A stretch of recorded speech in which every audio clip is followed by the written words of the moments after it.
Selamat pagi Bapak-bapak, Ibu-ibu, saudara-saudara yang dikasihi oleh Tuhan Yesus Kristus. Senang sekali bisa bersama-sama dengan saudara-saudara di dalam doa pagi.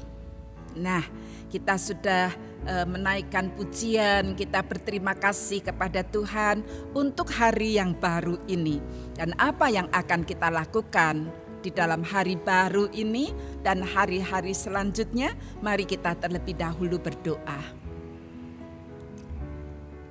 Selamat pagi ya Tuhan. Terima kasih untuk kasih setia Tuhan yang tetap memelihara, menjagai dan melindungi kami. Ajarkan kami ya Tuhan melalui firman-Mu, agar kami pun juga setia melakukan yang baik dan benar. Terima kasih Tuhan. Amin. Pagi ini kita akan bersama-sama merenungkan firman Tuhan. Saya beri judul Jangan Kasih Kendor. Didasarkan dari surat Roma pasal 12 ayat 11. Janganlah hendaknya kerajinanmu kendor. Biarlah rohmu menyala-nyala dan layanilah Tuhan. Saudara-saudara yang dikasihi oleh Tuhan Yesus Kristus, ada kisah tentang seorang pekerja bangunan yang telah bertahun-tahun bekerja pada seorang kontraktor bangunan. Sejak muda, tukang bangunan ini bekerja dengan giat, tekun, rajin, dan selalu hasilnya itu baik, kuat, indah, dan selesai tepat pada waktunya. Nah,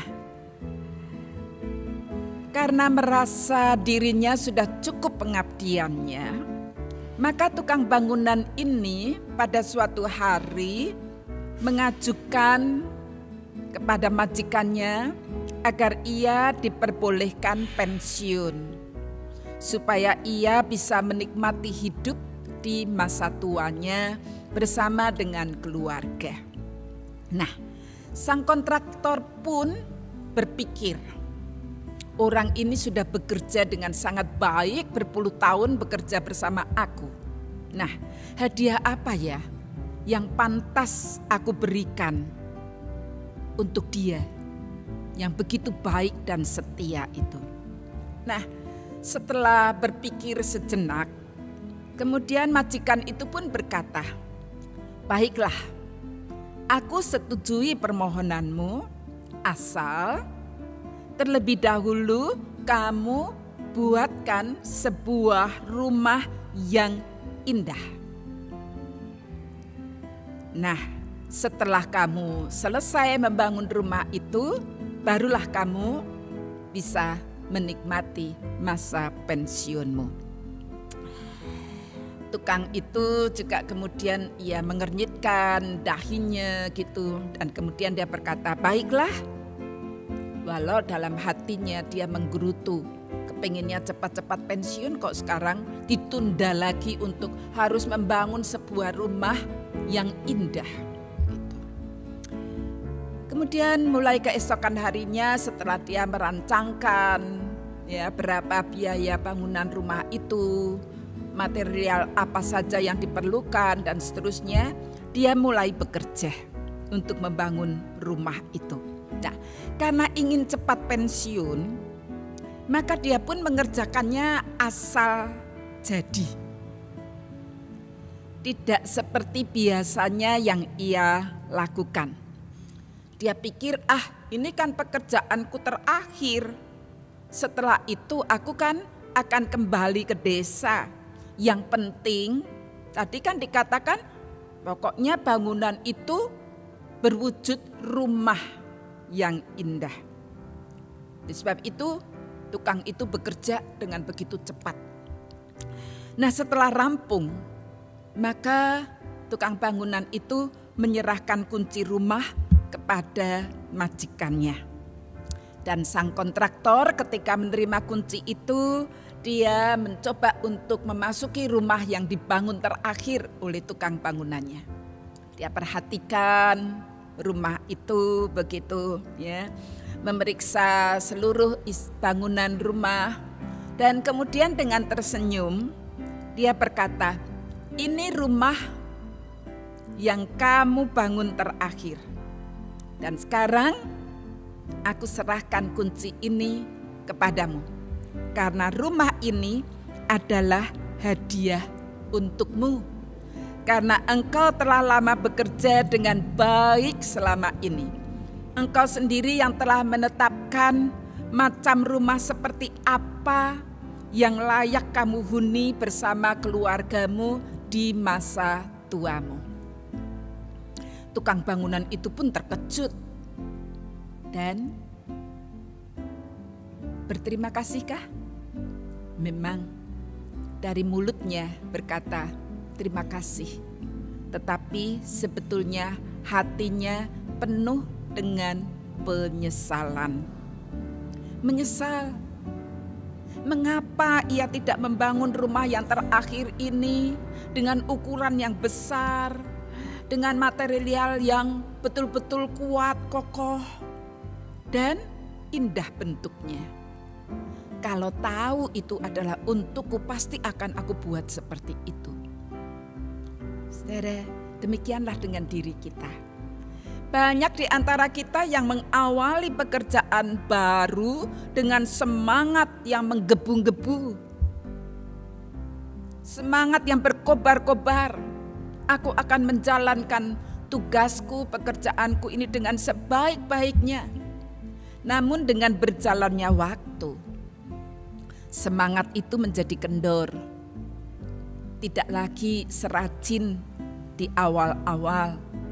Terlebih lagi ketika kita merasa bahwa yang kita kerjakan itu toh hasilnya dinikmati orang lain, bukan untuk diriku sendiri. Saudara, kisah di atas menyadarkan kepada kita bahwa apapun yang kita kerjakan sesungguhnya akan berpulang pada diri kita. Ketika kita mengerjakan dengan baik, maka pasti ada nilai tambah di dalam diri kita. Kita menjadi dipercaya untuk melakukan hal-hal yang lebih besar. Dan kita pun akan dikenal sebagai orang yang bertanggung jawab, yang jujur, yang setia, yang baik, dan seterusnya. Saudara-saudara, di antara sederet nasihat Rasul Paulus kepada jemaat di Roma, ternyata Rasul Paulus juga mengatakan, janganlah hendaknya kerajinanmu kendor. Biarlah rohmu menyala-nyala. Biarlah semangatmu tetap berkobar-kobar dalam melayani Tuhan. Nah, saudara, di awal ketika kita menjadi pengikut Kristus, barangkali kita rajin membaca dan merenungkan firman Tuhan. Di saat kita baru saja menerima kebaikan Tuhan, mungkin sekali dengan berkobar-kobar, dengan tidak jemu, kita ikut di dalam pelayanan. Nah, Rasul Paulus mengingatkan kita untuk tetap memelihara semangat pelayanan kita sampai akhir. Oleh karena apapun yang kita kerjakan hari ini, pada waktunya akan kita tuai untuk diri sendiri juga. Nah, saudara-saudara, bila kita mengingat akan kasih Tuhan, serta besarnya pengorbanan Kristus demi keselamatan kita, maka baiklah kita jangan jemu untuk melayani Tuhan, apalagi berhenti. Mari kita tetap melayani Tuhan, baik dalam keluarga kita, di dalam gereja kita, maupun di tengah masyarakat. janganlah kerajinanmu di dalam membaca dan merenungkan firman Tuhan menjadi kendor. Janganlah kerajinanmu dalam melakukan kehendak Tuhan menjadi kendor. Janganlah kerajinanmu dalam melakukan pekerjaan-pekerjaan yang baik menjadi kendor. Jangan, karena pada waktunya kamu akan menikmati buah pekerjaanmu. Nah, jangan kasih kendor, tetapi gaspol terus untuk pekerjaan-pekerjaan Tuhan. Itulah yang menyukakan hati Tuhan, dan buahnya akan kita nikmati, mendatangkan sukacita pula dalam hidup kita. Amin. Mari kita berdoa. Ya Tuhan, kami mohon kiranya kasih-Mu meneguhkan hati kami untuk tetap setia mengikut Kristus. Kiranya pengorbanan-Mu Tuhan dapat mengobarkan semangat kami untuk membalas kasih Tuhan dengan sukacita melayani Tuhan. Kami bersyukur karena Tuhan sudah pelihara gereja Tuhan ini sehingga berusia 86 tahun. Dan biarlah jemaat tetap terus bersama-sama, bekerja sama, dan juga bersukacita di dalam pelayanan supaya gereja ini tetap eksis, gereja ini tetap dirasakan manfaatnya bagi masyarakat di Kota Purwokerto dan di sekitarnya. Tuhan, kami juga berdoa untuk rencana pendewasaan bakal jemaat Bumiayu, baik proses kelembagaannya maupun kebutuhan dana untuk merenovasi gedung gereja maupun pembangunan pastorinya. Tuhan, kalau kami masih diberi kehidupan oleh Tuhan hingga hari ini, biarlah kami boleh memakai waktu yang Tuhan berikan kepada kami dengan melakukan seluruh tanggung jawab kami untuk bersama-sama membangun gereja Tuhan, bersama-sama menolong sesama yang membutuhkan uluran tangan kami, supaya kasih Tuhan boleh dinyatakan bagi mereka semua. Bapa di surga, kami juga mendoakan untuk pemerintah dalam upaya mengatasi pandemi, mempersiapkan masyarakat di dalam menuju endemi. Kami juga mendoakan pemerintah di dalam upaya menahan harga-harga pokok kebutuhan masyarakat sehingga masyarakat tidak resah.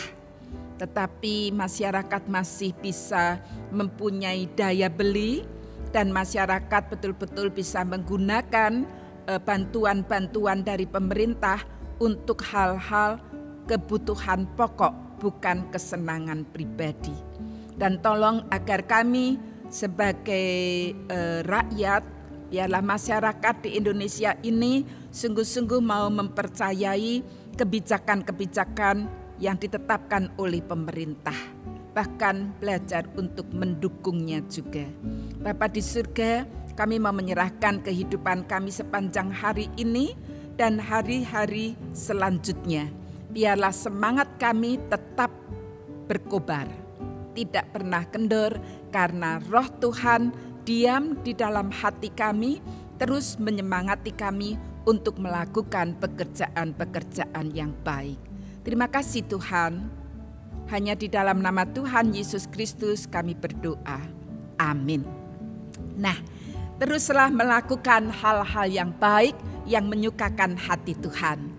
Kita tutup dengan menyanyikan Kan Ku Pakai Waktu Itu Melakukan Tanggung Jawabku. Selamat bertanggung jawab, Tuhan memberkati.